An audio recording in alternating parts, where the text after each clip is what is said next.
So let's start today's class. Good evening, everyone. My name is Sandeep Yadav. I'm a Prime Minister's Research Fellow at Department of Energy Science Engineering, IIT Bombay. I'm taking these weekly live sessions on the course HS24 Energy, Resource Economics and Environment. Today is the seventh week of this course.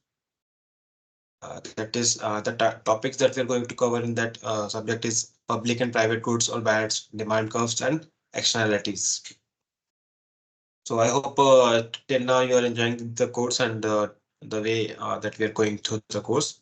If you have any of the facing any problem, please let me know. Before starting this week's content, I just wanted to confirm that you can hear me or you can see my screen. Yes, sir. Okay, thank you. So I hope all of you are able to solve the previous week's quiz, or should I go through that once if you have any problem? Okay. So we'll begin with the previous week's assignment, that is assignment 6.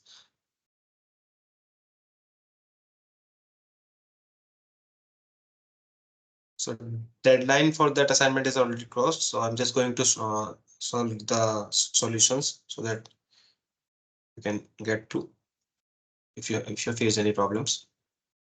So question number 1 said which is not a property of preference.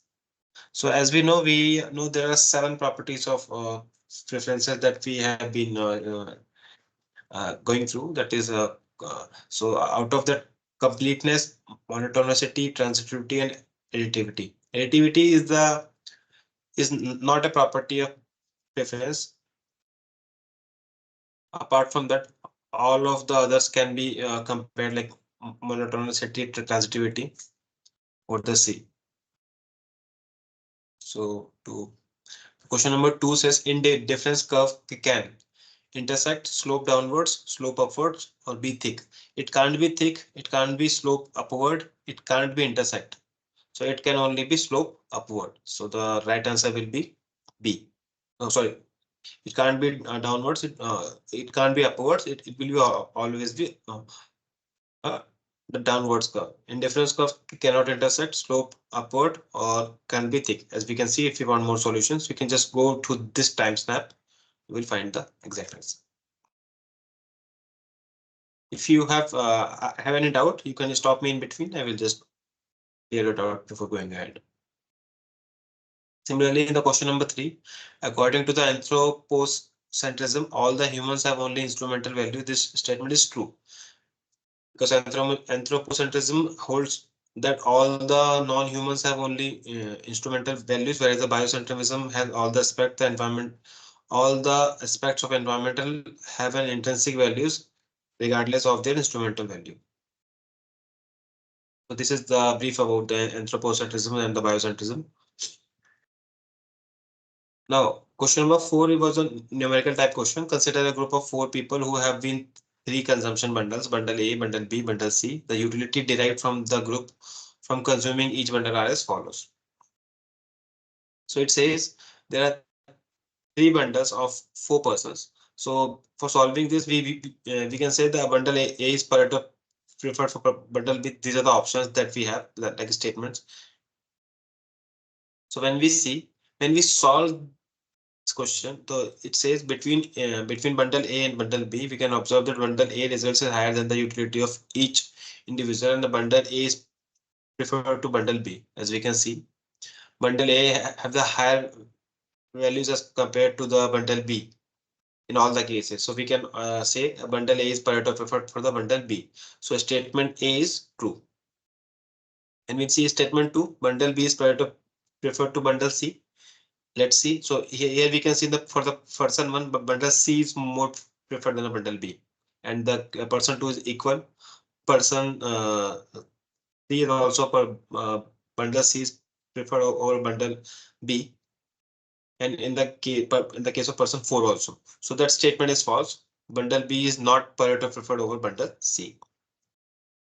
Let's see the statement 3. Statement C says bundle C is Pareto preferred to bundle A. Let's see. In the but for the person one, bundle A and bundle C are equivalent. In person two, bundle A is more preferred, so that statement is also wrong.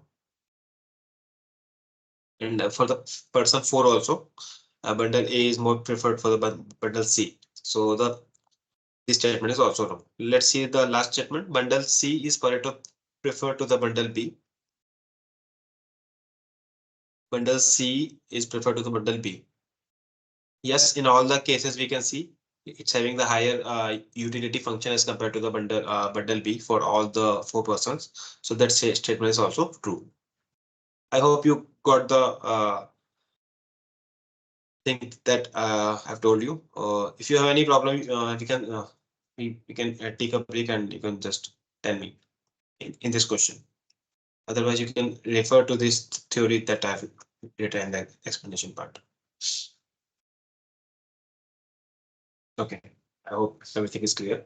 So let's move ahead. So question number five. Question number five says consider an indifference curve can given by expression x2 is equal to 5 minus 2x1. The marginal rate of substitution is constant, increases with decrease in x1, increases with decrease in x1 is equal to 0. So in difference curve is it will be constant. So because marginal rate of substitution at any point can also be interpreted as a slope of indifference curve at that point. Here in this equation of indifference curve is a line and the slope of that curve is constant, that is 1 minus 2. So for all the possible combination of the variation of x1, the marginal rate of substitution will be constant. Sir, And the question numbers, yeah. sir, we can also derive this by using that formula, na? Yes, dx1 by ds. correct. You can derive that, but the answer that you will get will be the constant. It's constant. Okay. Thank you. Question number 6 says supply curve for a commodity in the market is given as P is equal to 30.4 Q and demand curve is 90 minus 2 Q, where the P is the price of commodity, Q is the quantity. Find the quantity of. So we have solved various types of question in the last class itself. So uh, let's see, find the quantity at the market equilibrium price. So at the market equilibrium price, supply curve and demand curves are equal. They intersect each other. So we can equate these things. So we after equating 30 plus 0.4 Q, we'll get the value of Q. So Q will be 100. So thus the quantity at the market equilibrium point is 100. This is the part one of that question. Part two says calculate the total surplus. So for getting the total consumer surplus in the area under the triangle. So we have just seeing this type of graph also. So and we see this is the consumer surplus. This is the producer surplus. So when we calculate the surplus, so that will be the area of that triangle ABD. Triangle ABD says this is the triangle ABD. The upper triangle is the consumer surplus. Consumer surplus can be evaluated as the area of the triangle, that will be the half base into height. So half is written as 0.5, base is 100, as we can see here. This is from 0 to 0.8, that is 100, and the height difference is 90 minus 70. So that will be a area of the triangle. We can calculate 100. Similar way, similar fashion, we can calculate the producer surplus. That is the area of the triangle ABC. Here itself ABC. So in that case, half base will be the same 100, and the height will be 70 minus 30. So in that case, area of the triangle will be 70 minus 30 into 100, that will be 2000. So the question asks calculate the total surplus. Total surplus will be equal to the consumer surplus plus producer surplus. So that will be equal to 2000 plus 1000, that is 3000 rupees. So that's the solution of that problem. If you are facing any doubts, you can just let me know.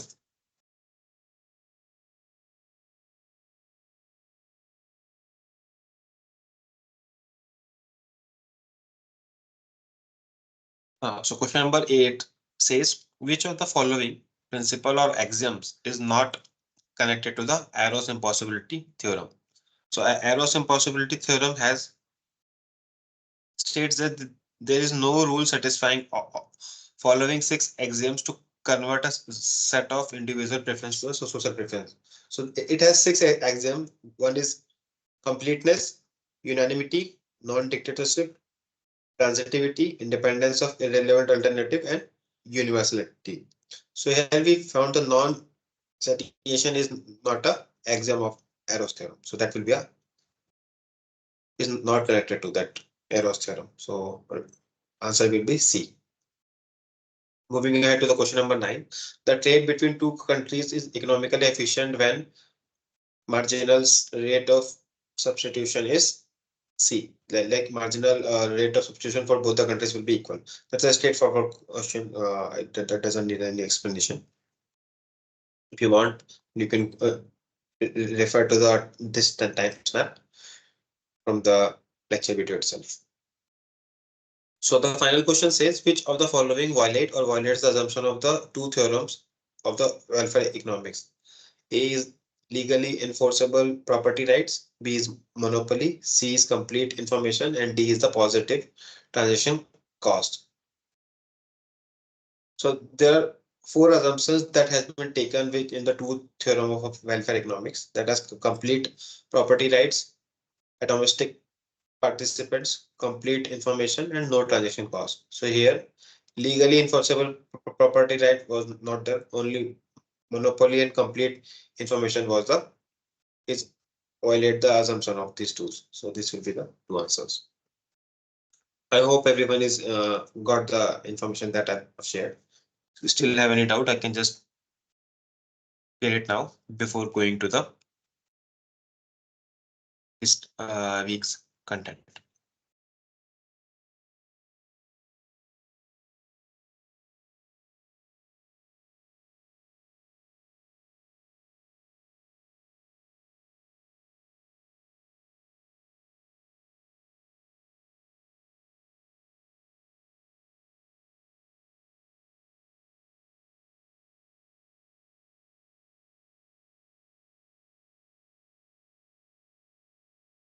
So I don't see any comment in the chat box also. I'll move ahead.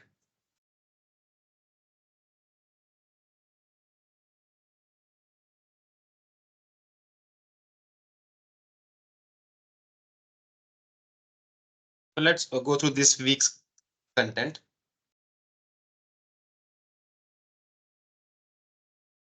So starting with the public and the private goods and bads. So that's majorly a theory part. So that has been already covered in the lecture videos by Professor Rangan Banerjee sir. So you can go through that if you have any problem. I'm just briefly discuss before solving the numerical or the short questions. So public goods and bads are having two things. One is the excludability and one is the rivalry.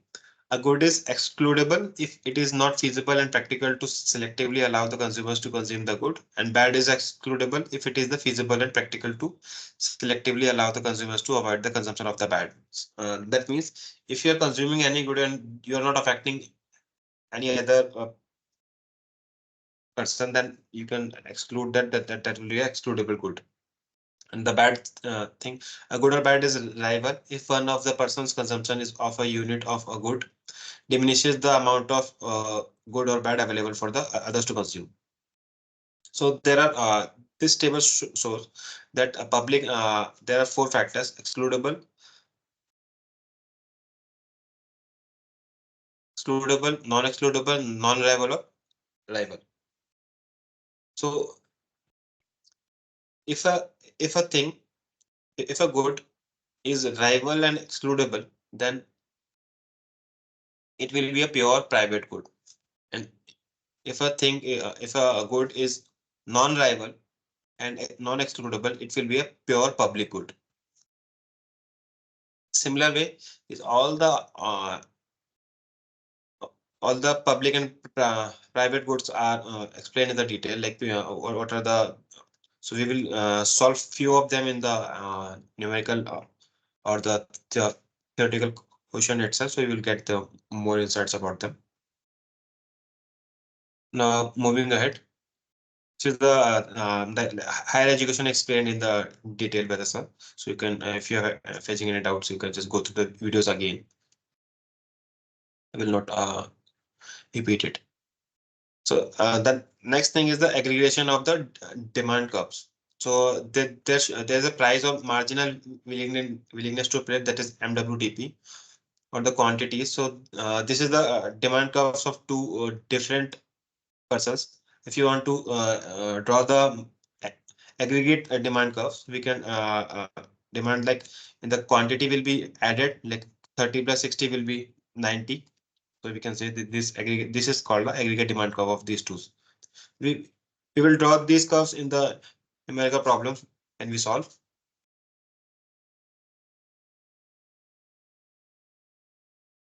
This is a one more example for the aggregate demand curve.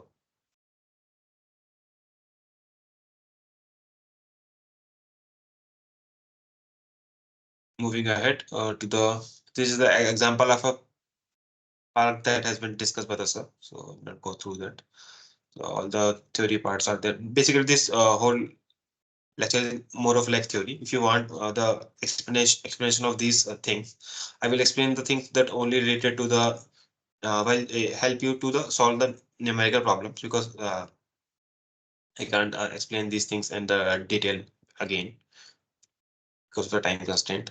Other part of that lecture is the externality. An externality exists when the consumption of a production of choices of a one person or firm enters the utility of another entity without having any entity's permission. That means if you're consuming anything or you're doing anything for yourself, if it is affecting the other person or the public domain, then it's called externality. Example of that things, suppose there's a uh, festival called Diwali. You are just decorating your house with lights and diyas, deepas, etc. And your neighbor is enjoying these all other things. So that's a positive externality, because he's not doing anything. He's just enjoying this by seeing is that it's giving him or her the comfort of the that view. So that's a positive.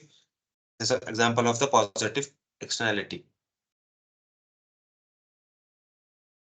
And externality exists when the consumption or the production choices of one of the firm, that's same thing that we will go through this in the detail while solving like how can we can diminish or delete the externalities, like from the factory's perspective. If you will see, of a steel factory that's creating more pollution, how this negative externalities affecting the environment or some other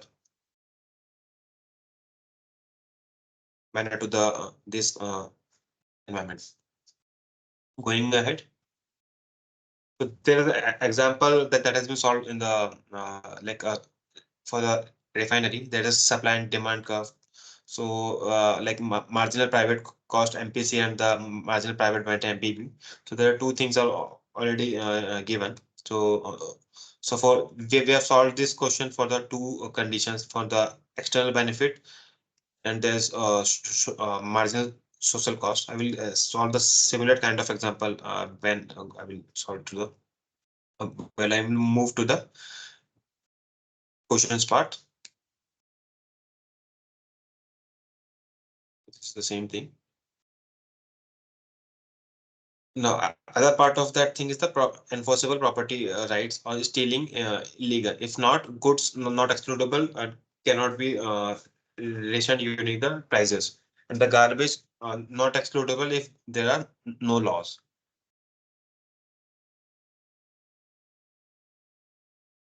These are the theories. So there is one theorem that's called cost theorem. In the absence of transaction cost, the allocation of the resources is independent of the initial assignment of the property rights.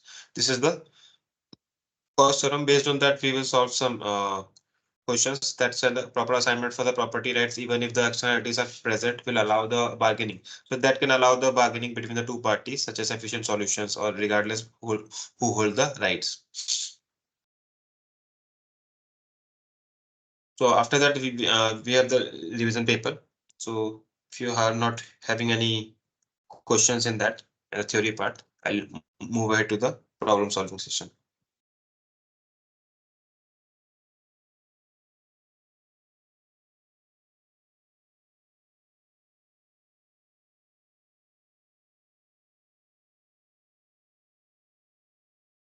So let's start.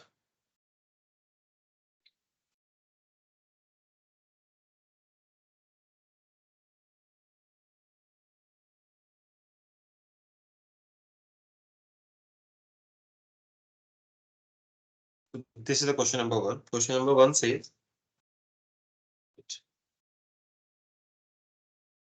it says a good or service is non-excludable if it is possible to prevent someone from benefit of using it. The use of one person decreases the quantity available for someone else to use. The use by one person does not affect the quantity available for someone else to use. If not possible to prevent someone from benefit the benefit of using it. Anybody wants to participate can comment in the comment box also. I will just.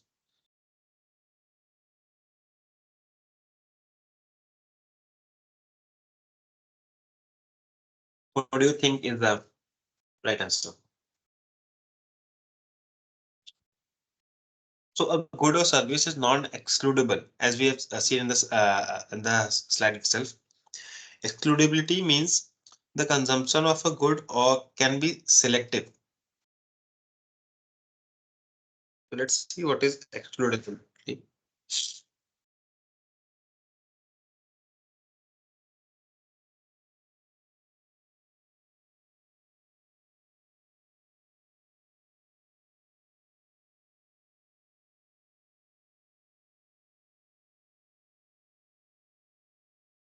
Excludability can be,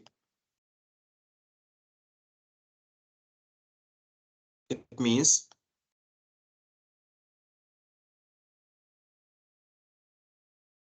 consumption of a good can be selective, can be selective.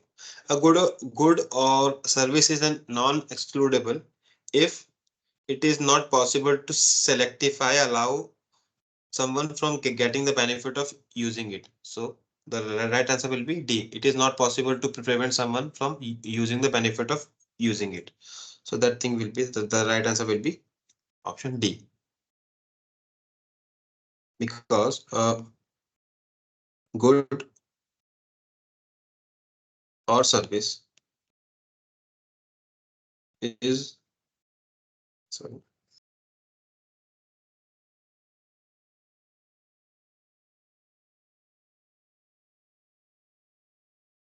is non-excludable if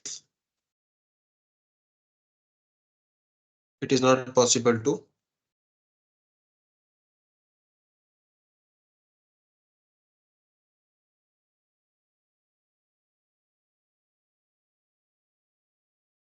selectively allow someone from getting the benefit. So that statement is the very near. It's not possible to prevent someone from using benefit of it. So that will be the right answer. I hope this is clear. Let's move to the question number two. A good or service is rival if it is possible to prevent someone from the benefit of using it. The use of the use by one person decreases the quantity available for the someone else to use. A use by one person does not affect the quantity available for someone else to use. It is not possible to prevent someone from benefiting. The options are same. We just so D will be definitely will not be answered. In that case, a good or service is rival if it is consumption from a person decreases the amount available to the remaining society. So rival means rivalry says consumption from a person decreases the amount available to others. That's called rivalry. That's why B will be the right answer. I hope uh, this is also clear.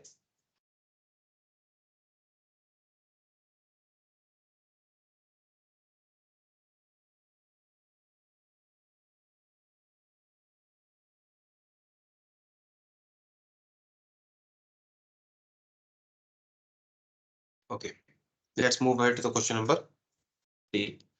A private good are excludable and non-rival, non-excludable and non-rival, excludable and rival, and non-excludable. So we have seen this graph, if you remember.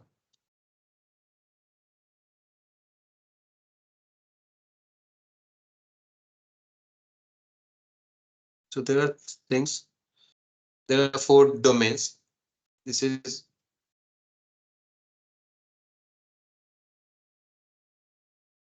excludable, non-excludable. Remember this.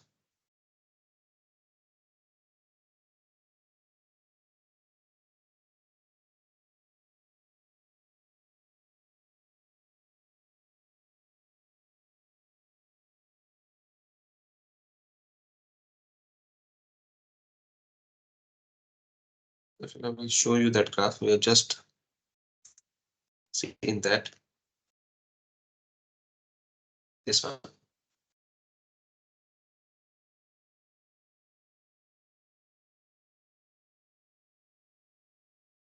Yeah,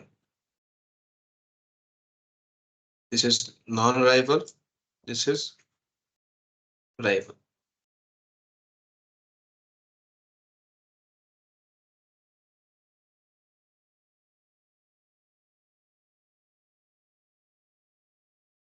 So it's asking a private good are. So we know a private good is rival and excludable. So it comes under this way. So private good are rival and excludable. So right answer will be option number C. So private, so explanation for this will be like private goods are generally produced in the limited quantities. Hence, the consumption from one person reduces the amount available for the consumption to the remaining society. So that's having showing a rival nature.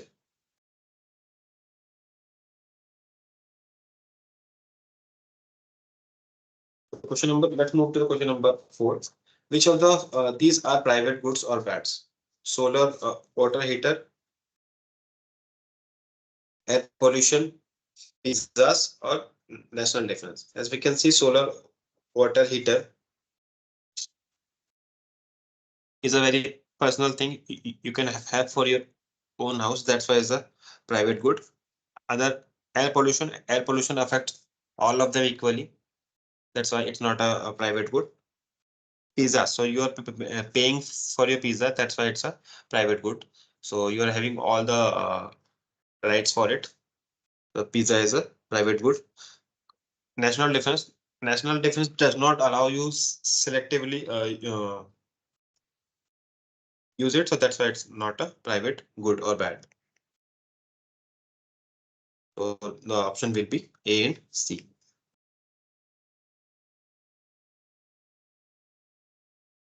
I hope this is clear.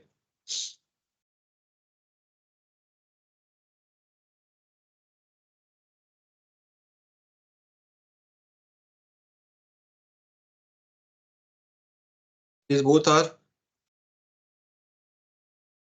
excludable and rival nature. That's why these are private goods. as when we see this table. So let's move ahead to the. I hope this is clear. Yeah, thanks.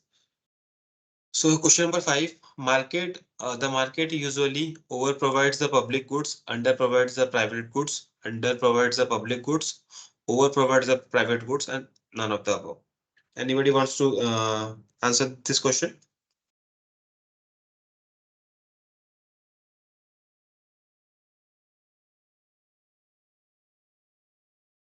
So usually what happens?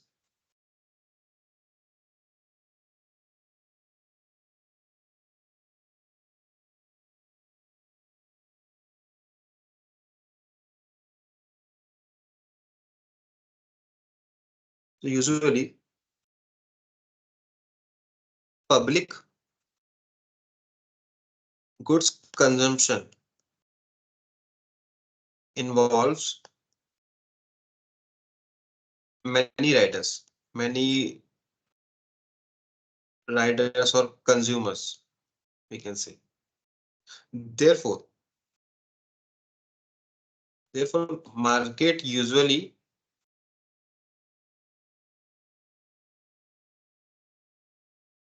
under provides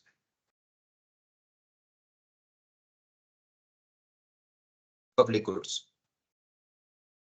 So the right answer will be C.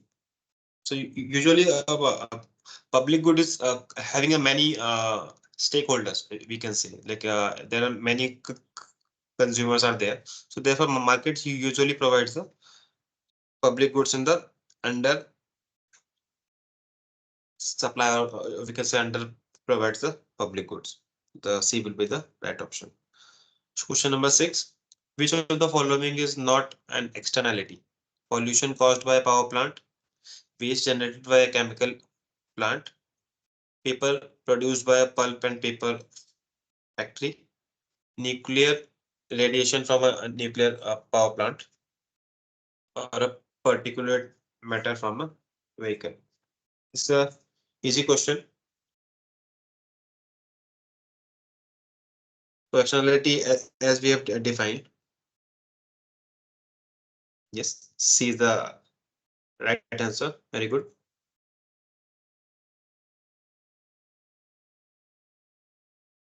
So generally, usually externality, it intervenes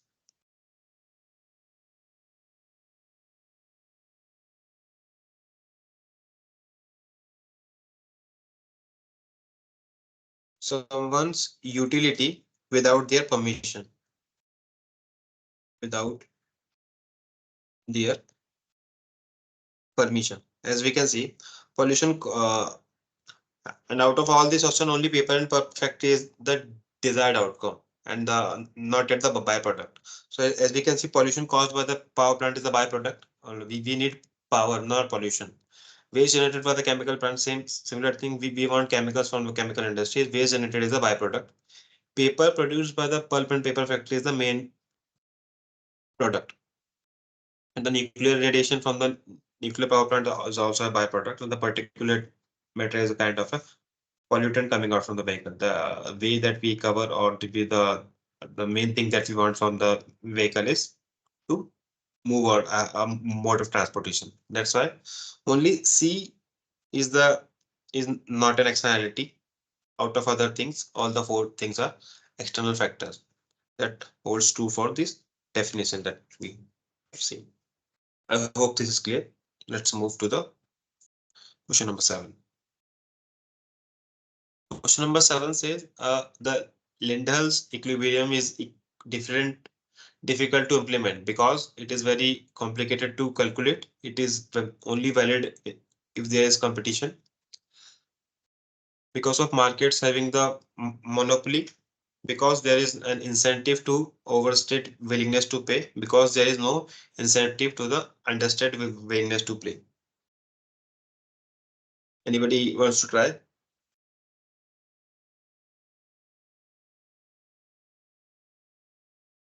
So Lendel's equilibrium, if you will go through that.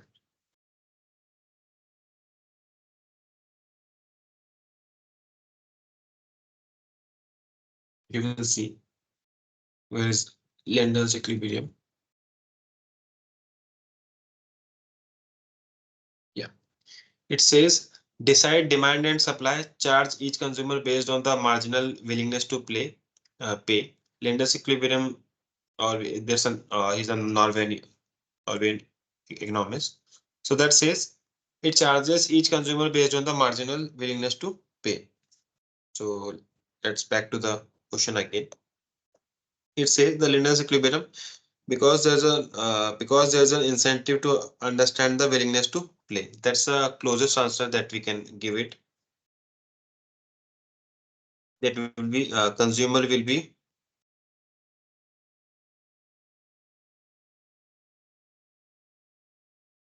charged accordingly accordingly. So they have the willing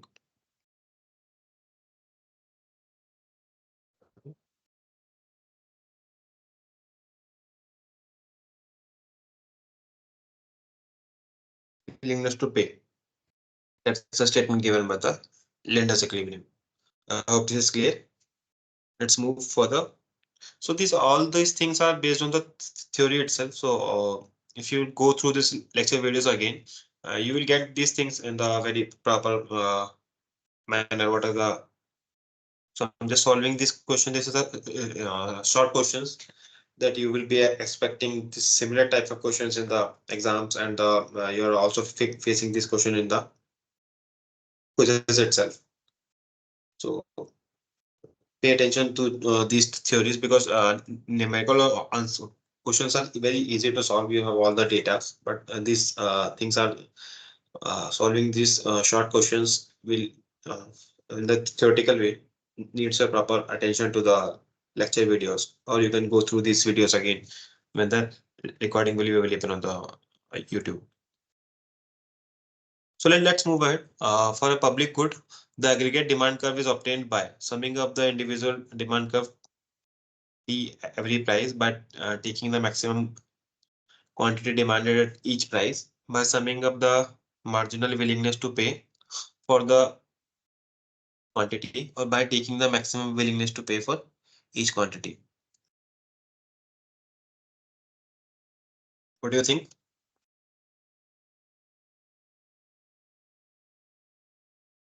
This thing,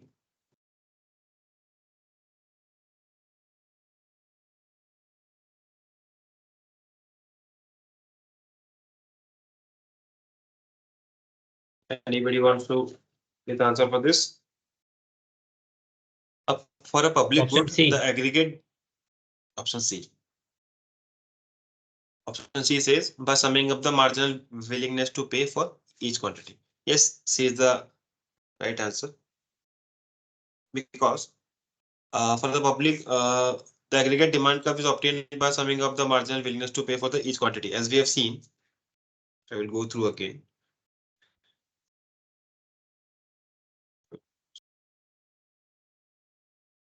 If you will see when we draw aggregate demand curve, suppose this was the case for the case one, for the demand curve for the two persons where this is one shows the orange line and secondly shows by the green line. When we see we need to draw when we want to draw the aggregate demand curve, we want to add the sum of the quantities available. As we can see, the quantities available in this two will be are this the for the person one was 30 and the person two is the 60. When we want to draw the aggregate demand curve, that will be summed up like 30 plus 60 will be 90.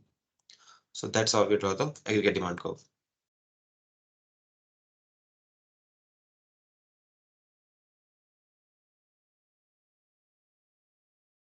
So that's why the right answer will be the by summing up the marginal willingness to pay for each quantity. That's will be the right answer. Let's move ahead to the question number 9. If an externality for an industry is considered by taking a marginal social cost, if an externality for a industry is considered by taking a marginal social cost for a linear supply and demand curves, which of the following is true? The equilibrium quantity remains unchanged through the producer's surplus decreases. The equilibrium price remains unchanged through the though the producer surplus decreases.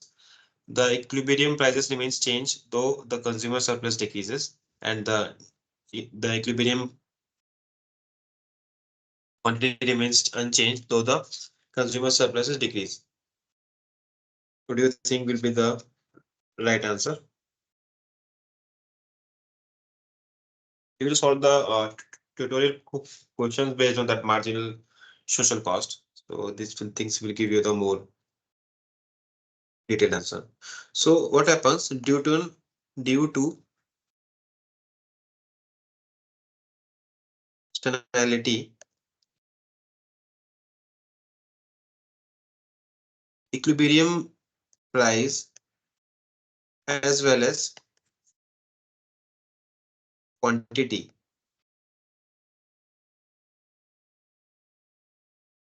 is changed. Due to the externalities. When we see the externality, equilibrium price is changed as well as the quantity is also changed. And both the consumer and the producer surplus change. So which option says it? The consumer. So all these statements says that there's only producer surplus decreases. It says the producer surplus decreases. It says the consumer surplus decreases. It says the consumer surplus decrease. So the case is both consumer and producer surplus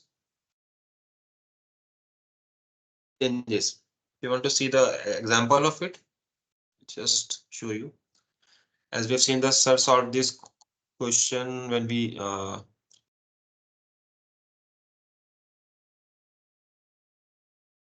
yeah, this was the question that was the initially. So as we can see in this case,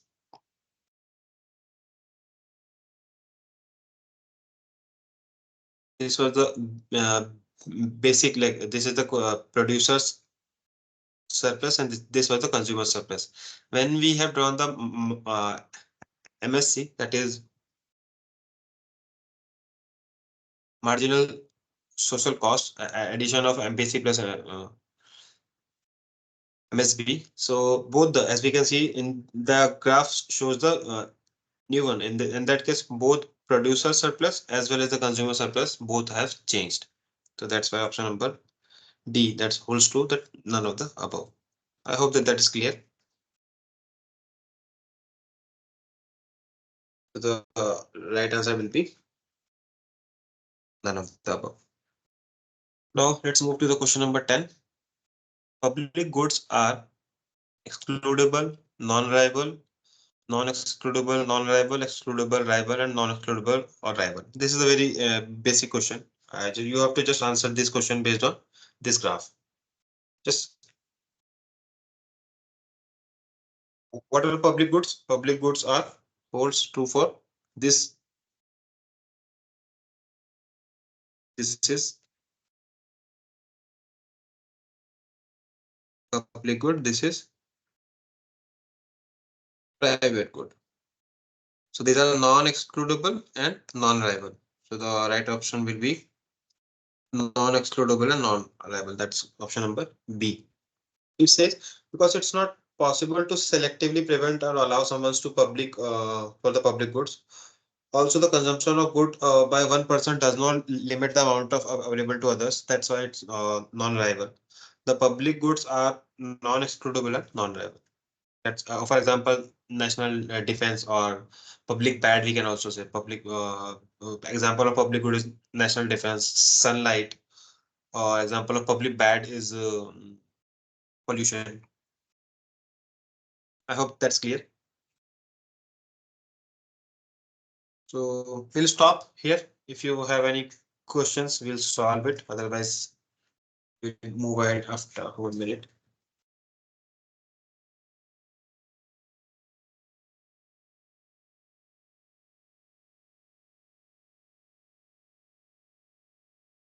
Okay. I don't see any doubt in the chat box also. So I'll move ahead. So question number 11.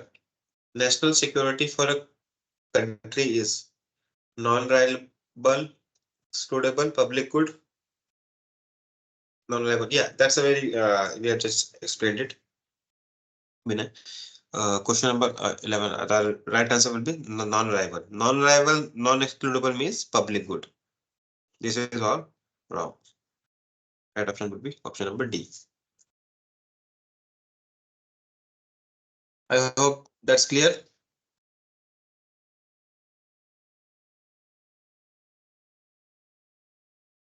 Okay. So let's move to question number 12. The market usually over provides the public goods, under provides the public goods, private goods, under provides the private goods, or over provides the private goods. I think we have solved this question.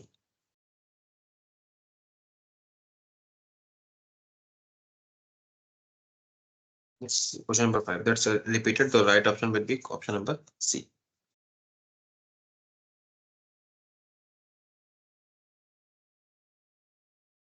Let's move to the question number 30. The mark, I think it's also same. I just cut it down.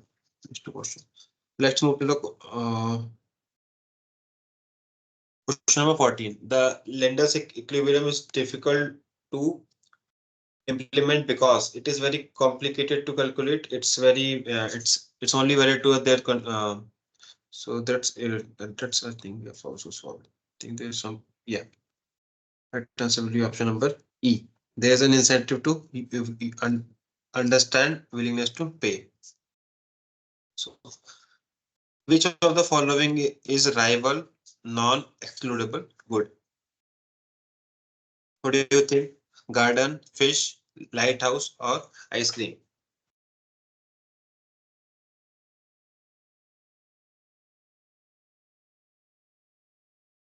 So you can just think about it, and you can answer. Give your answer in the chat box. Which of the following is rival and non-excludable? Rival means using if that service or good is usable, one person is using, that's not affecting the other person's use. Suppose where the garden is very big, so that's a rival. And non-excludable means that does not have any property, right? That will not have it. So garden is one of them. Fish in a open sea, lighthouse, or ice cream. Ice cream is a private good.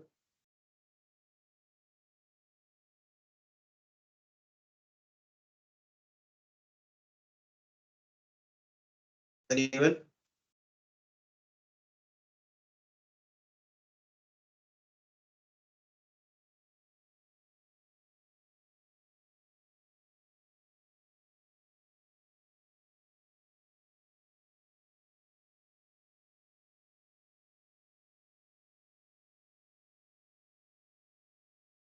So let's see. Which of the following is rival and non-excludable? Consuming fish is an open sea by a person makes it liable for others, because if a person is consuming fish in an open sea, so that means there is a limited amount of fish available, so that will be having effect on other people's use also. Lighthouse is a non-rival and non-excludable, and ice cream is a rival and excludable, so we can see that is lighthouse is non-rival, non-excludable. Ice cream is private entity. That means it will be rival and excludable. Garden can be called rival if a number of people using it is a high and crowded. That means it's also a rival. But moreover, gardens can be made excludable by collecting the entry fees. That's that means it's a excludable. So consuming fish will be the only option left. So the right answer will be fish in the open sea. I hope this is clear. Sir, Yes. sir, can you explain the previous question, question number 14, that it is not like marginal willingness to get that question, sir? Can you just means go back to the previous So I've question just and just already explained this. This question was repeated. As you can see, the question number 7, the yes. Lendel's equilibrium is difficult to implement because it Okay. is there's an incentive to understand. There's an incentive to understand the willingness to pay. Okay. Like, Understood. Okay. consumer will be charged accordingly, and they will be charged according to their willingness to pay. As we can see, you see the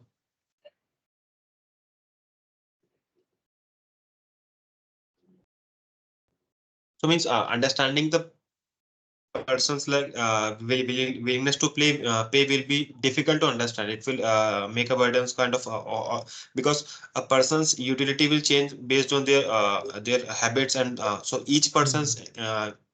ability to pay will be different. So that's why it's difficult to implement. Okay. So we were on the question number 16. In case of private good, when a supply demand curve intersect, marginal cost of production will be.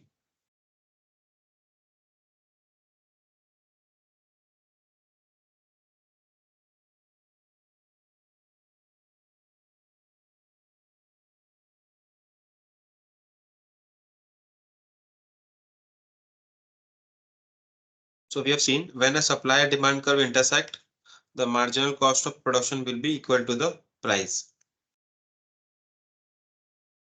So we will solve the numerical problems to get some more details about it. So right now you can just see if you want to. I will not go through that theory part. So that in case of private good, when a supply demand curve intersect, the marginal cost of production will be equal to price. Will be equal to price.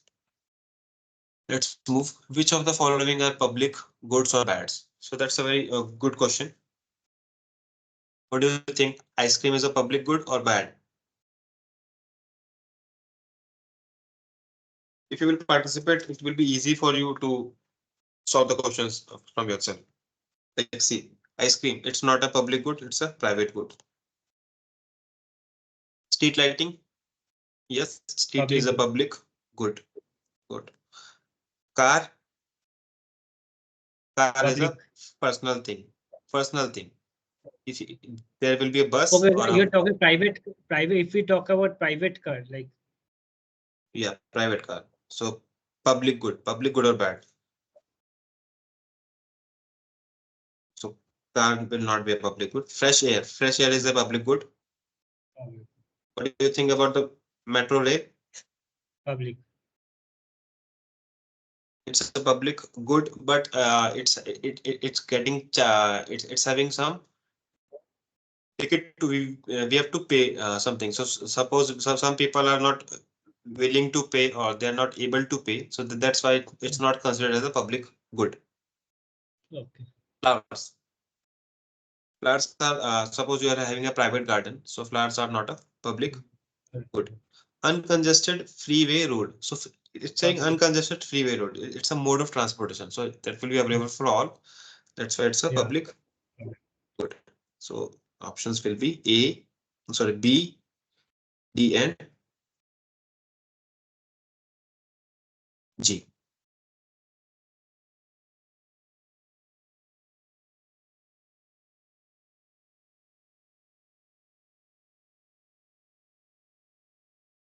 Let's move ahead.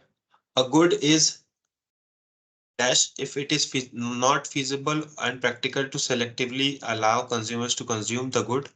A good is dash if no, a person's consumption of a limit good diminishes the amount of good or bad. So that's a definition of two things that we have studied. You have to just get through that.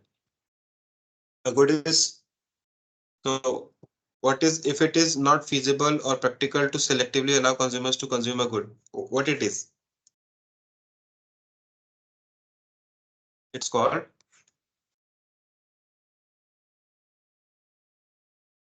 non-excludable.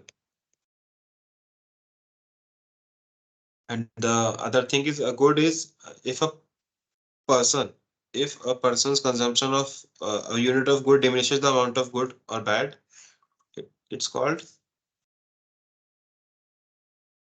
rivalry. It's a rival Rival. nature. Rival. Yeah. So right option will be non-excludable and rival. That's here we will say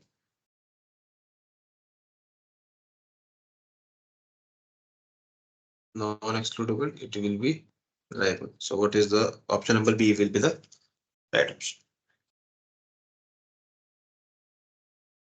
Let's move ahead. Question number 19. For a non-excludable good with only fixed operating cost, the optimal price of consumer's viewpoint will be.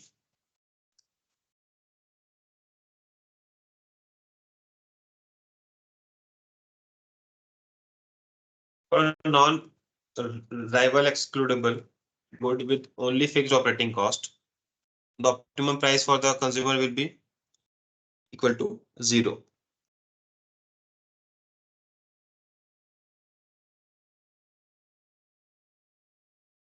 Question number 20. Select the correct statement of the following. The market usually underprovides the public bads. The market usually, it's a very tricky question. You have to go through this. The market usually underprovides the public goods. The market usually overprovides the public goods, and the market usually underprovides the public goods. What do you think?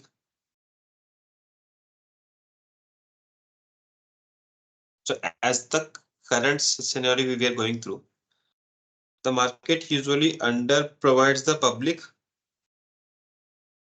goods and over provides the public bads.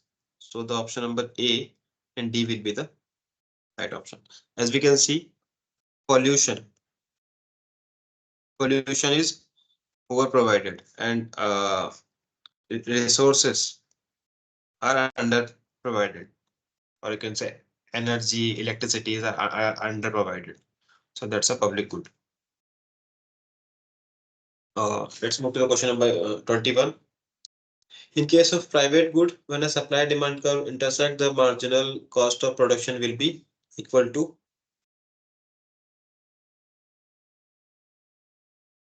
its price. We have just solved this question. I think it's repeated by mistake. I hope that is clear. Let's move to the question number 22 quickly. For a non-rival excludable good with only fixed operating cost, the optimal price of the consumer's viewpoint will be equal to 0. Question number 23. Pure public goods are, so you have to again see that thing. Non-rival, excludable, non-excludable, as you've seen in the beginning.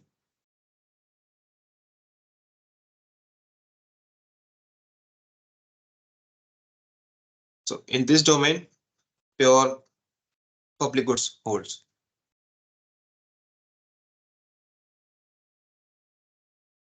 Then rival and excludable. That's why option number B. Sorry, pure public. These are private goods. These are pure public goods. As we can see here. This is the public. This is private. That means non-rival and non-excludable. Option number B. I hope this is clear.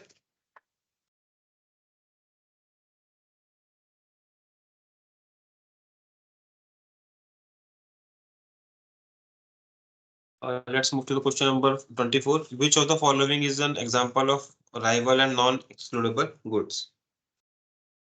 I think this all these things are can solved by the only one things that it is explained by the various things are given. You have to just understand what are the things are rival, non-rival, what is the things are excludable, public, private.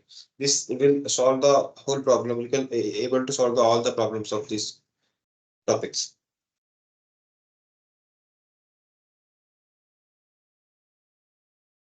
Okay. Which of the following is the example of non-rival and rival and non-excludable? Option A is pressure, houses, national defense, cable television, public health. Public health is non-rival, non-excludable. That will be not a option. Cable television is rival and excludable. National defense is also non-rival, non-excludable. Houses are rival and excludable. Only fashion are rival and non-excludable good.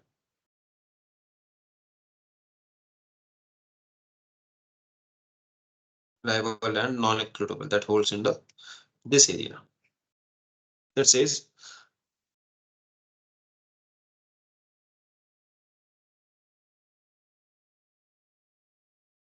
let's move ahead. Which of the following is an example of rival and non-excludable? This is again the same thing. If an externality of an industry is considered by, let's move to question number 26. If an externality for an industry is considered by taking a marginal social cost for a linear supply and demand curve, which of the following is true? An equilibrium, solve this question also. That's both producer as well as consumer surplus changes.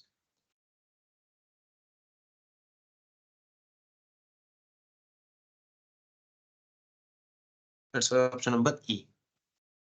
That's our last question. A bad is dash if it is not feasible and or practical to selectively allow consumers to avoid consumption of a bad. A good is dash if the person's consumption of unit does not diminish the amount of good available. That is based on the definitions of public of a bad is excludable, non-excludable.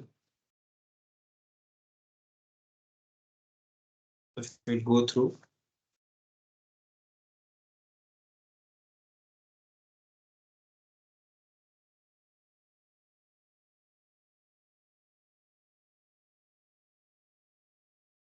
Anybody wants to answer this question? So what is the if it is feasible or practical to selectively allows a consumer to avoid consumption, that's called excludable. And if one person's consumption of a unit does not diminish the amount available, that means it's non-rival. That's why the right option will be excludable and non-rival. Option number A.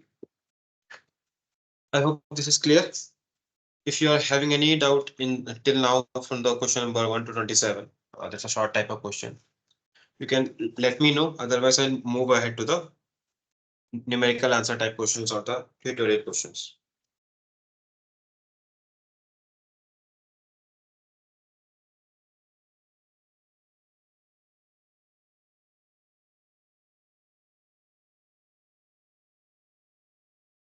We see.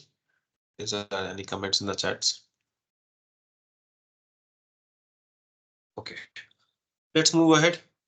Let's solve this question. I hope you're facing difficulties in the solving the same question in the quiz also. This is not a same question. This is similar type of question, but that will help you to solve the question in the quiz. It says the individual demand curves of Sachin and Saurabh for a private good are straight lines. The following points reflect their marginal willingness to pay and the quantity demanded, P in rupees and Q in quantities. What is the total quantity demanded by both for a price of 200 rupees? Let's see.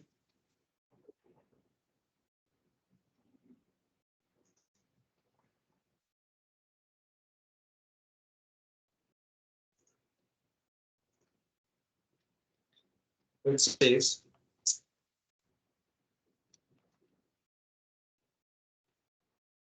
for Sachin, P will be equal to 600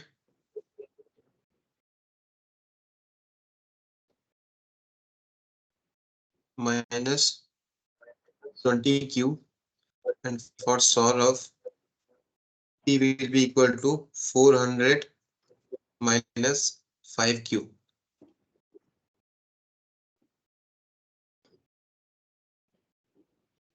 So it says, let's substitute, P will be 200. It's asking for the price of 200. So if you substitute P to Q, Sachin will be, you can see, 600 minus 20 into 200. But P Q Sachin will be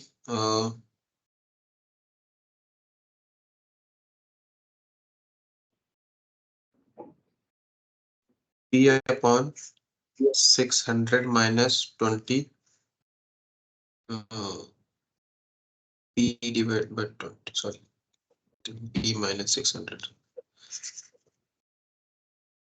P minus 600 divided by 20. The price says that will be equal to 200 minus 600 divided by Sir, how it comes in 20. TQ? That will be equal to 400 by 20. That will be equal to 20. Yes, please. Sir, for Sachin P equals to 600 minus 20Q. How it's come? Yeah, it come by if you draw that graph, let me show it to you.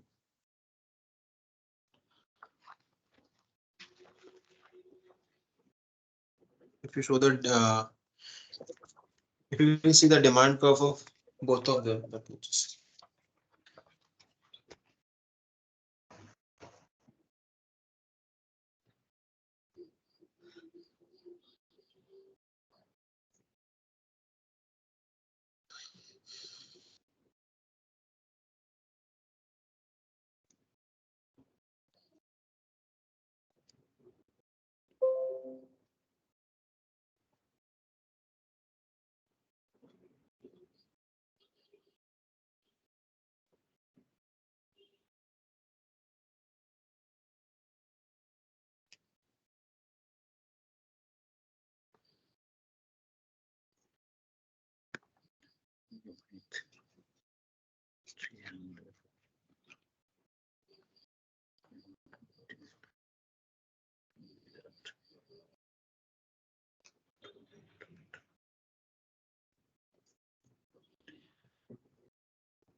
so if you will draw this graph, 300 by 50.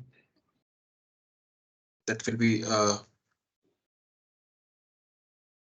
quantity, and that will be the marginous willingness to play. Marginous willingness to 300 by 50 is MW 200. in 300 rupees, by 50 is 20, 200 quantity in 25 মানে হচ্ছে units. কত 100 So, হচ্ছে এই হচ্ছে so if you will see this thing that we have seen in the question itself,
Similar way, if you draw this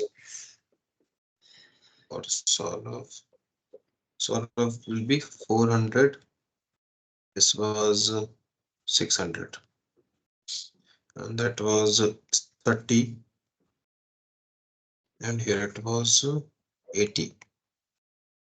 So the difference was 50.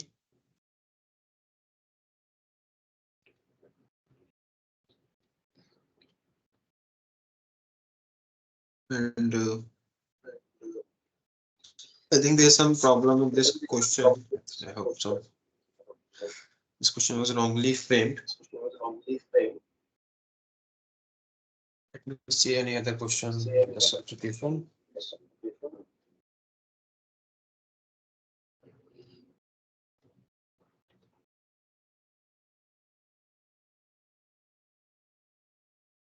Yes, so this is there's some problem with this question. Just go through it again. I think some typing mistake is there. That's why we are just unable to draw this. Get back to you in the next class. Please remind me if I forget. So we'll leave this question as it is. We'll move ahead to the tutorial questions because it says a textile mill releases pollution into a nearby wetland, and the associated health and ecological damages are not considered in the private market.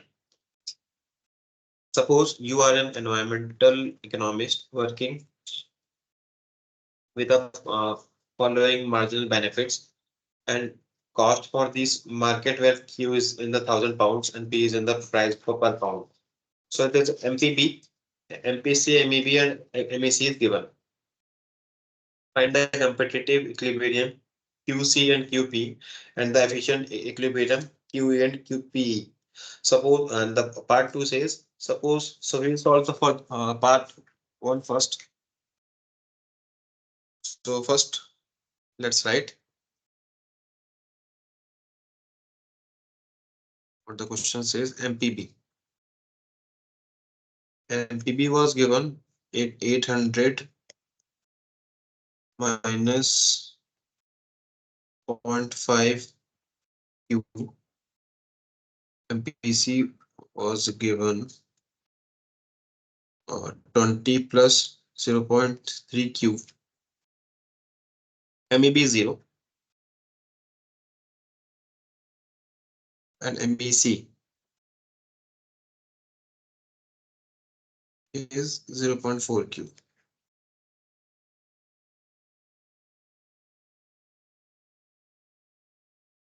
So now for the competitive equilibrium, we know for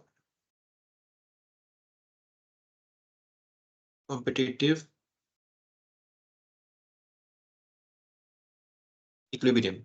If you're facing any difficulty in getting these shortcuts, I will just re-revise you for it. You know.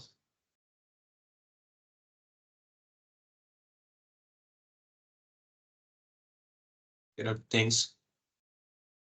See here.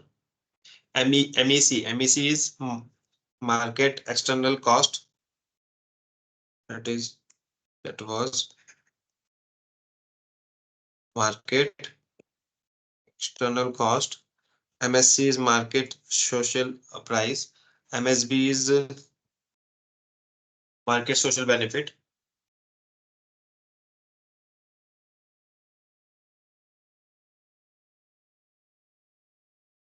That's marginal. MPC is marginal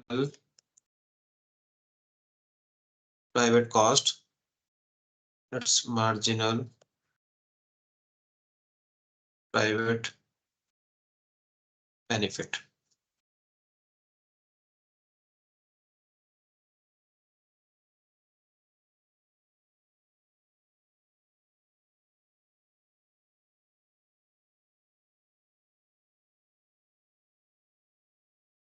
That's marginal external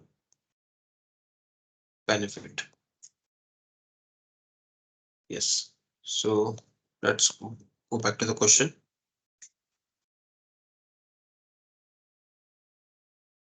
Yeah. So we know for the competitive equilibrium,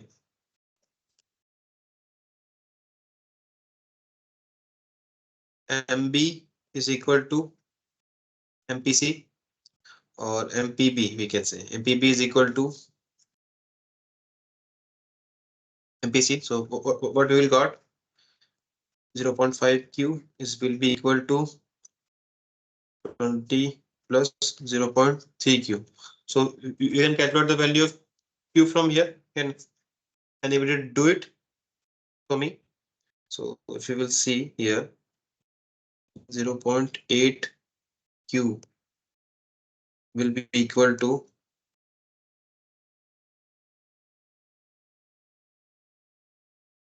780. So QC will be equal to 780 divided by 0.8. That will be equal to 975. So QC will be 975. Similarly, now we can calculate the MPB. MPB is equal to PC. MPB is equal to PC.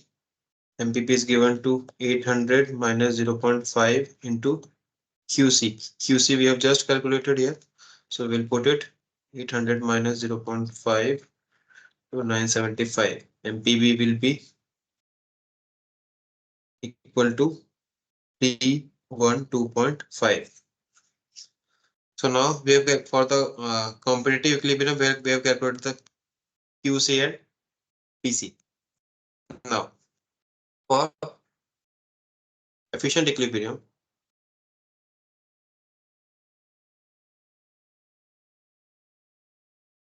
we know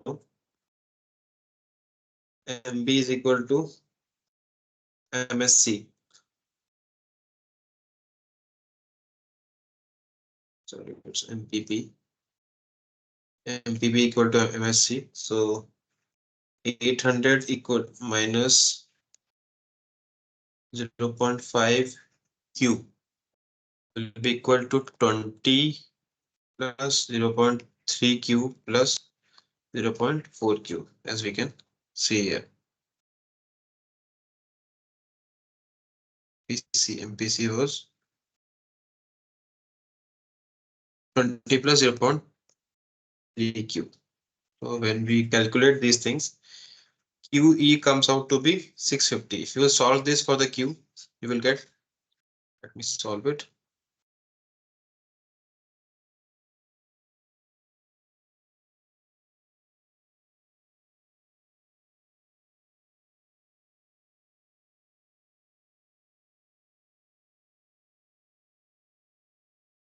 So we know here one thing that we forgot, MSC.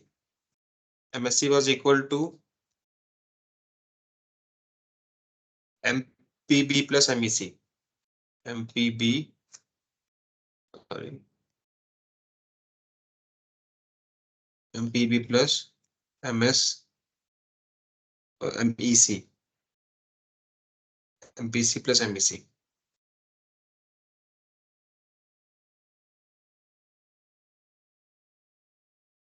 So this thing will equal to contribute to MSC.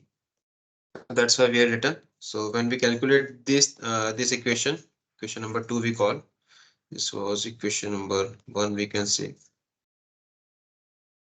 We can calculate the QE. So for the efficient equilibrium, we know MSC is equal to PE. So MSC will be equal to 20 plus 0.3 into 650. We know right now 0.4 into 650.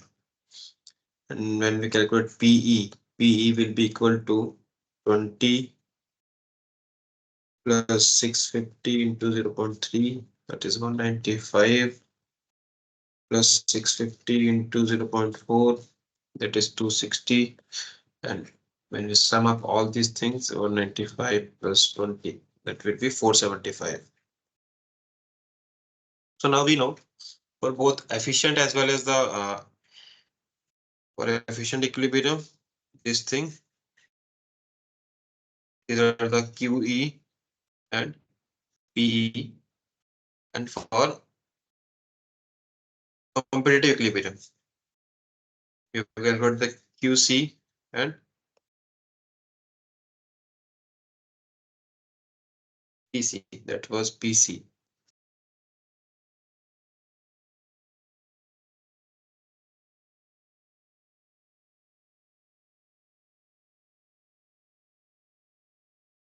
I hope till now the question is clear to all. Now we will move to the part 2 of the question. So first, for the question number 2, part 2, we have to draw a graph for that. That whatever the things are given. So when we draw,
there was some mistake that happened.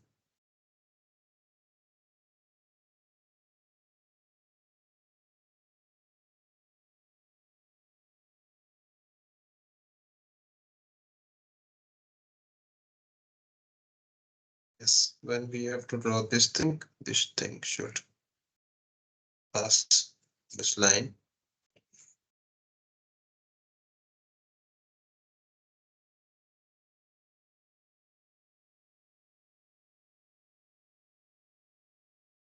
Yes. So let's define. This was the MPB. This was the MPC, that is line given. If you will see, that will be 1600, that will be 800, and that will be the MSC, that will be equal to MPC plus MEC. This thing is competitive equilibrium.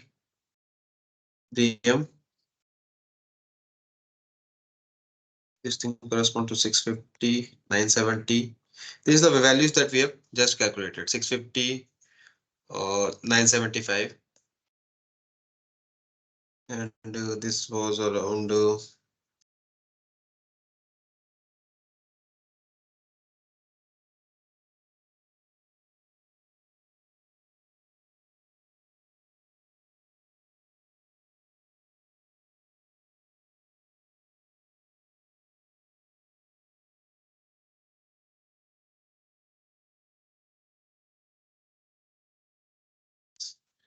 this was around 215, even 2.5, 475, and 800. That's line shows the price, and that shows the quantity.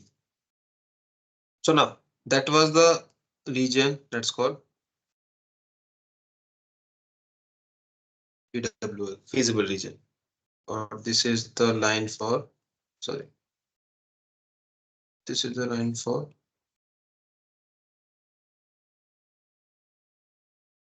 efficient equilibrium.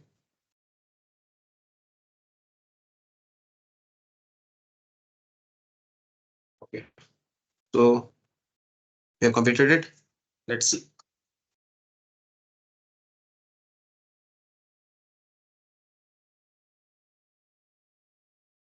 So this is the TW region. Now let's see what the question. Suppose the textile mill own the right to the wetlands, and it is negotiating with a private environmental group that it is willingness to pay the mill to produce less output for the 800 unit of output. Determine the range within which a payment would be acceptable for both the parties. Now we have to determine the range in which the payment will be acceptable. So, see,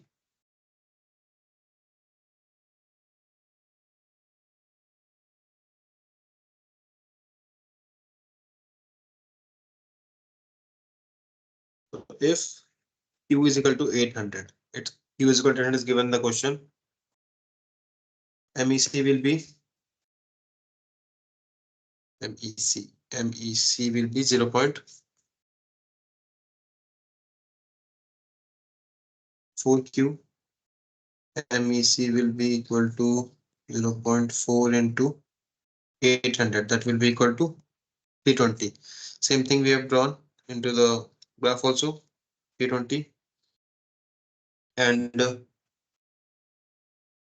marginal profit will be equal to 800 minus 0.5 Q minus 20 plus 0.3 Q. Where it came, marginal profit will be equal to MPB minus MPC.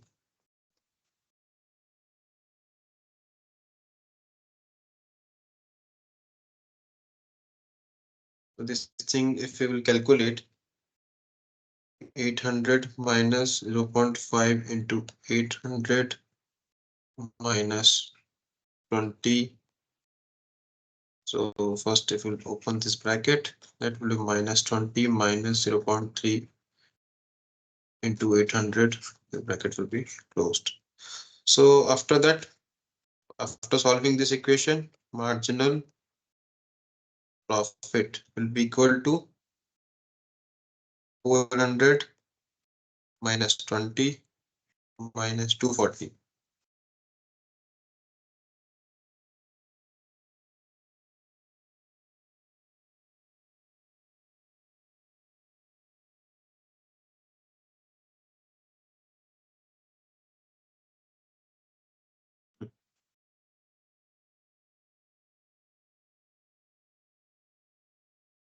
Marginal profit will comes out to be 140. So MEC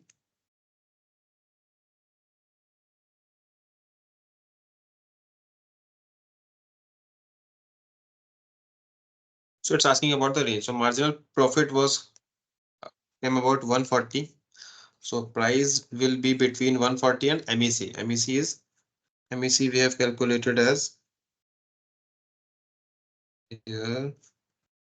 Yes, 320. So that is the range in between in which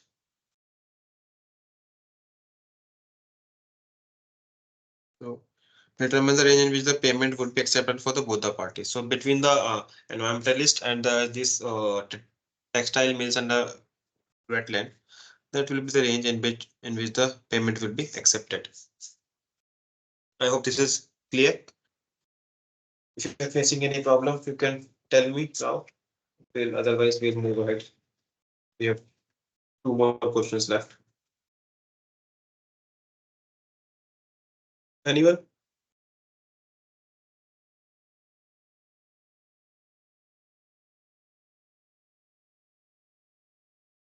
Okay, I'll consider this thing.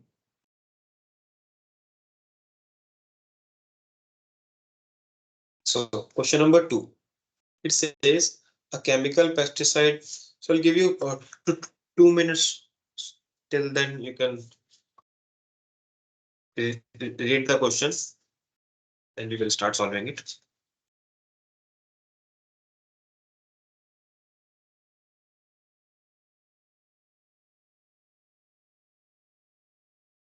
Just take 2 minutes.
Yes, I hope you read the question. It says a chemical pesticide producer releases a waste into Ohio River because of the negative effects are not captured by the private market. There is a market failure which is illustrated by the following functions. It says where the Q is the amount of liquid pesticide in the thousands of barrels and P is the price of barrel. MSB, MPC, MEC all are given. We have to find the competitive equilibrium at the level of M pi at that point and find the efficient equilibrium at that M pi function. So let's see what it says for the for considering a first question set for the competitive equilibrium, second is for the efficient equilibrium. When we'll solve for the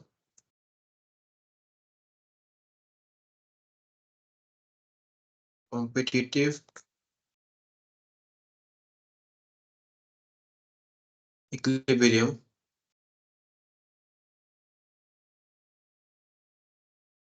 and profit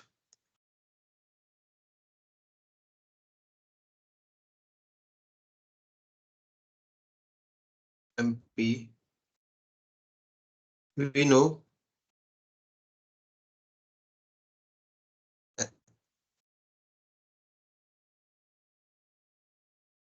for competitive equilibrium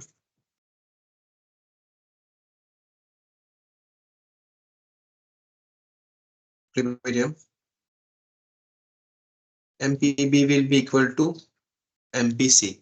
What are these? That means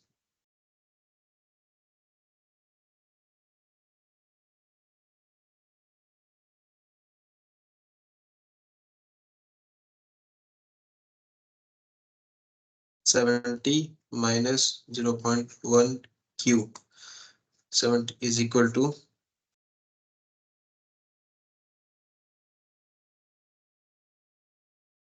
that will be MSB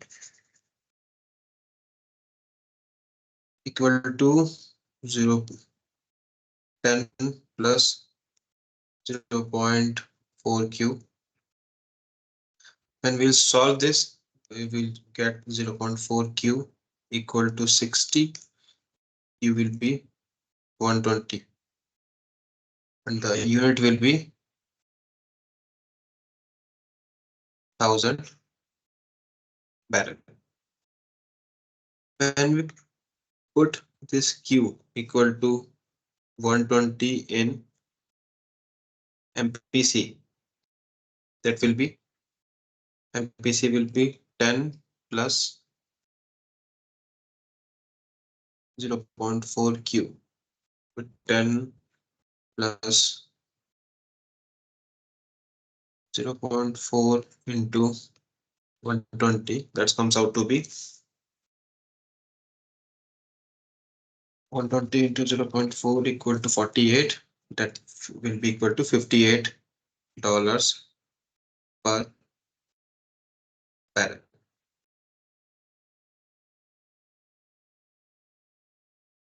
Here, Y is called revenue minus cost. So at competitive equilibrium,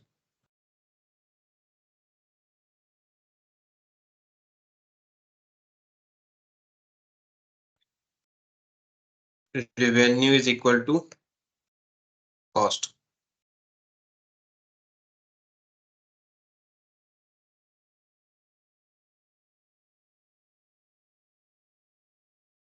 So that's why this thing will be 0. Then M pi. That was M pi. So for the competitive M pi will be equal to 0. At the price So we can conclude that at a price $58 per barrel and per units and unit output of 120 per barrel. These are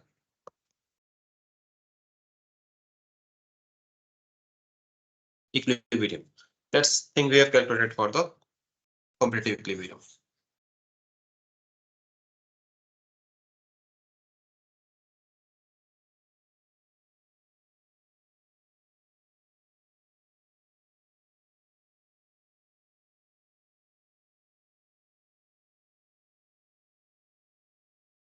So we for the competitive equilibrium we have calculated just this is the Q, this is the MPC. Now let's solve the same thing for the efficient equilibrium. So for the part 2,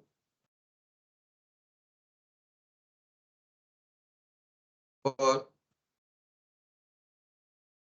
efficient equilibrium, MSB is equal to MSC. We know MSB is equal to MPC plus MEC. So 70 minus 0.1 Q will be equal to 10 plus 0.4 Q plus 0.1 Q. In that way, when we solve, 0.6 Q will be equal to 60 and Q value will be 100. The units will be 1000 barrel. So we have calculated the Q. Now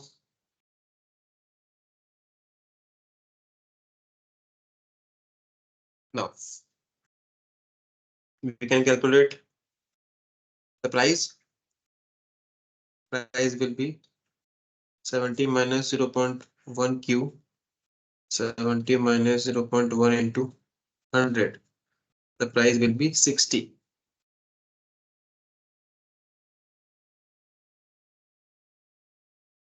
Price E we can say that we are calculating for the efficient. So that will be $60 per barrel.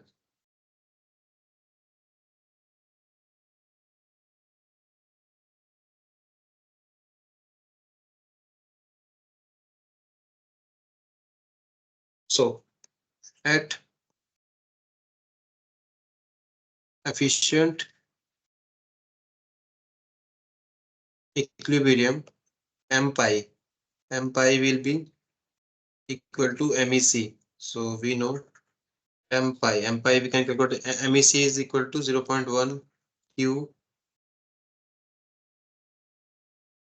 So 0.1 into 100 will be equal to, so M pi will be $10 per barrel. So this is the thing that we have calculated. But revenue minus cost is M pi. So QE is equal to, summarizing it, 1000 barrel. PE was equal to 60 per barrel and MR is equal to $10 per barrel. So that summarizes the question number 2. If you're facing any doubt, you can please let me know. We have just calculated for the efficient equilibrium also. For the efficient equilibrium, we have calculated the Q. You can write it as a QE. We have calculated the P. P E, we calculate the M pi.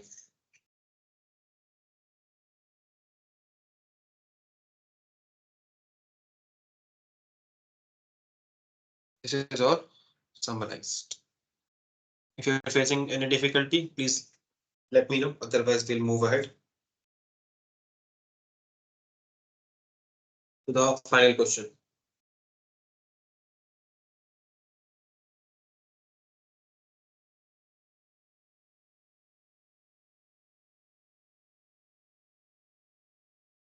Okay, let's move ahead. So it says, assume that a small town uses a referendum to overcome the free ridership problem and determine how its resident might value a near water filtration system for its public water supply. The voting results are aggregated by the town's two districts, yielding the following demand estimates. District 1 and District 2, where Q is the expected percentage of the copper to be filtered by the system and P is the price of $1 million.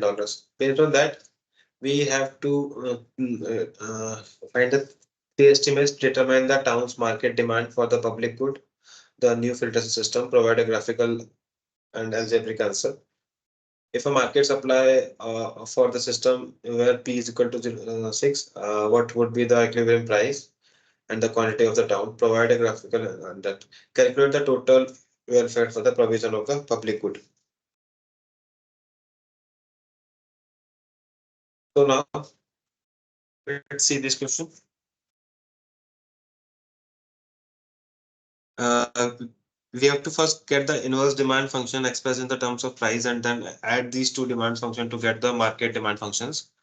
We need to get the inverse demand functions as in case of public good in which the demanding residents are experiencing their willingness to pay for the same goods. Now, for district 1,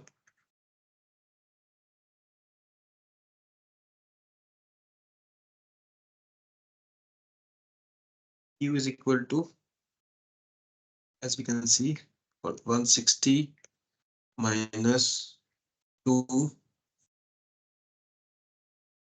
P1, or we can write it,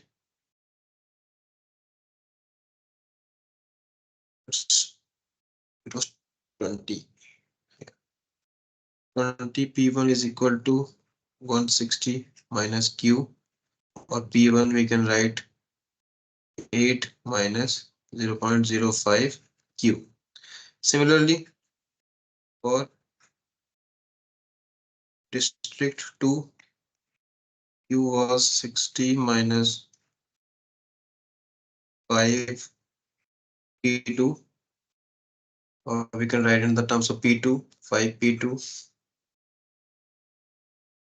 is equal to 60 minus Q, or P2 will be equal to 12 minus 0.2 Q. So we have written this terms in the type of on the price P. Now let's see part number 1.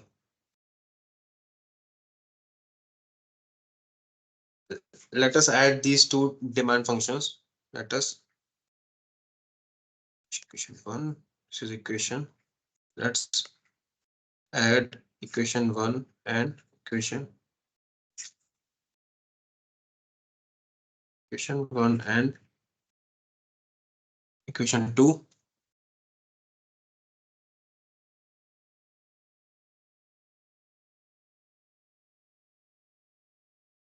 We will get a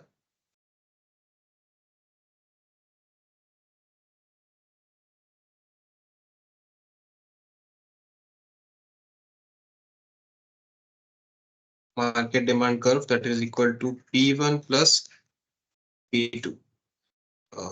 P1 plus P2 will be equal to 8 minus 0.05 Q plus 12 minus 0.2 Q, or we can say P.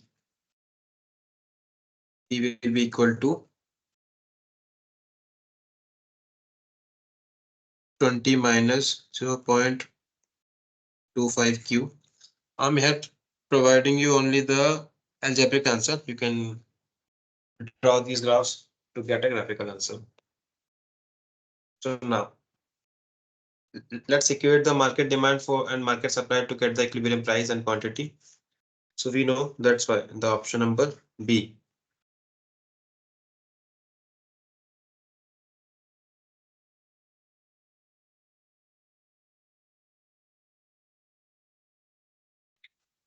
For equilibrium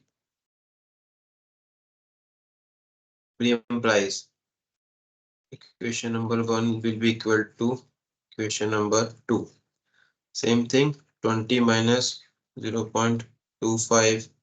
So let's call it equation number 3 here. So now equation number, sorry, that will be 3. Equation number 3 will be equal to equation number.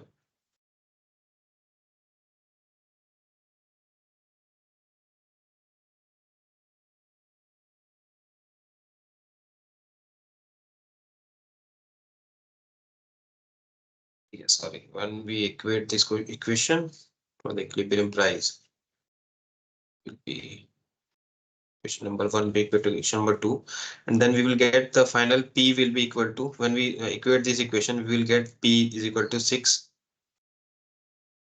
plus 0.15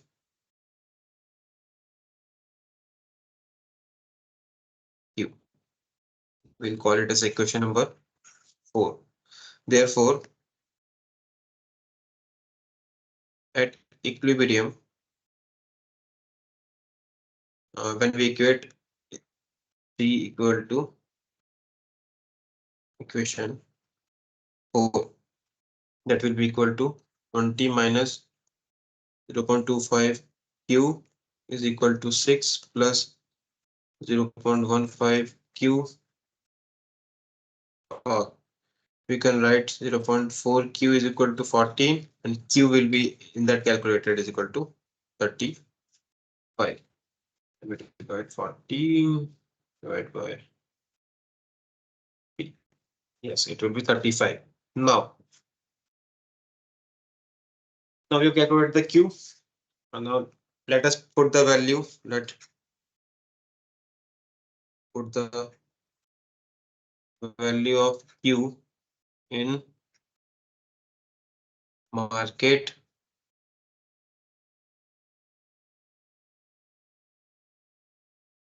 demand function. When we put the market demand function, we will get the equilibrium price. Equilibrium price equal to P equal to 20 minus 0.25 Q. That will be equal to 20 minus 0.25 into 35, and we solve it, 20 minus 8.275. Finally, we will get P will be equal to 20 minus 8.75.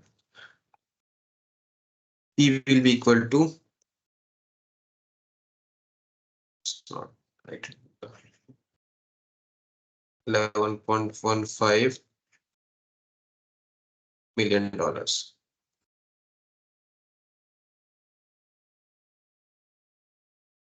So in that way, we have calculated the total welfare and the provision of the public is equal to P.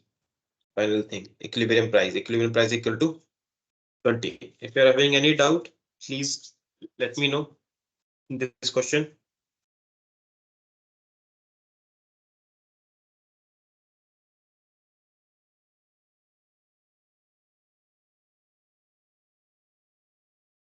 Today we have got to know what is the different type of public goods and public bads, how the arrival or non-arrival and excludable and non-excludable goods are there, and followed by we have done the questions on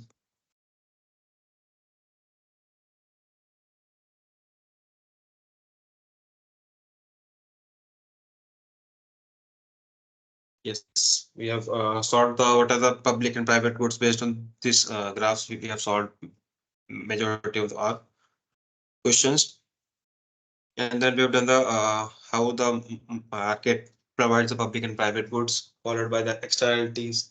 We have also seen the Lindel's equilibrium, and Similar things we have followed for the what are the public goods and public bads, how to classify them.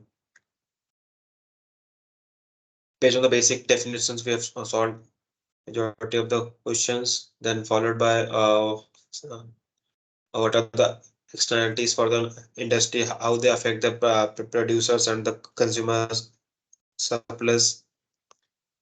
We have solved we have solved this question we'll solve in the next class. We have solved the questions for the find the competitive and equilibrium prices as well as the quantities, and we have also determined the range in between the payment are acceptable based on that negotiation between the private environmental group and the textile operational. So we have solved these questions, followed by chemical pesticide producer company. We have find out the competitive and equilibrium prices, and the based on the MPI was the equal to the revenue minus cost,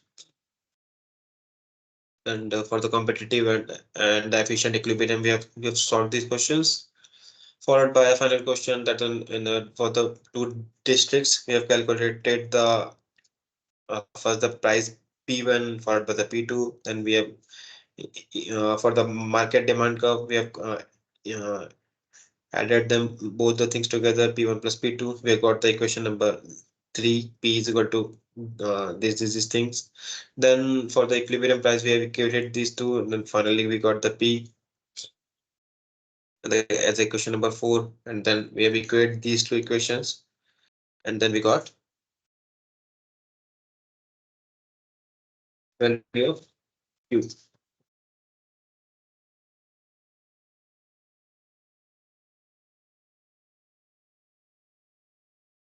Finally, we get the value of Q that we put in the equilibrium price to get the equilibrium price, that is $11.25 million.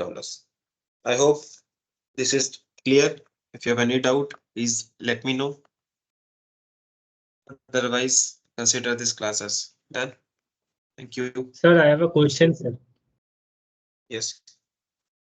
Sir, not related to this, but means when will be our exam will be there like for this? Because in some of the cases in account it's showing during the month of April exam will be there, and Yes. another case it is showing that during the month of May exam will be there. So what is the So correct exam date dates, month and date? exam dates will be announced via mail to you. I hope you will get some prior information because last date of that teaching is the, I think, 26th of April maybe, or March. Okay, just 8th week is going on right now. So if you will Yeah, see, you see here, go through the go to the course.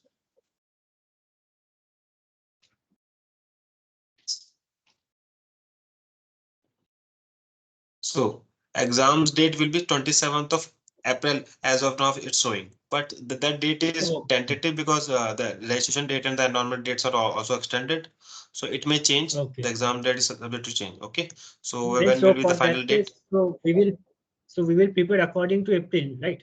Yes, we will prepare our Yeah, course according to April. correct. Okay, 27th April. Okay. Yes. So finally, the tentative. This is tentative. The final date will be available on your hall ticket. Okay. But So that will when be will the hall ticket be published? Like when that will will the be hall around ticket I be think published? 2 weeks before the exams. So that will be 2 prior weeks informed. You will before be prior exam means informed. it's a 12-week course means during 10th week hall ticket will be Yes, published, right? correct. Okay. Okay, thank you. Okay. Any other things? Okay then. Thank you. Thank you. Meet again next week.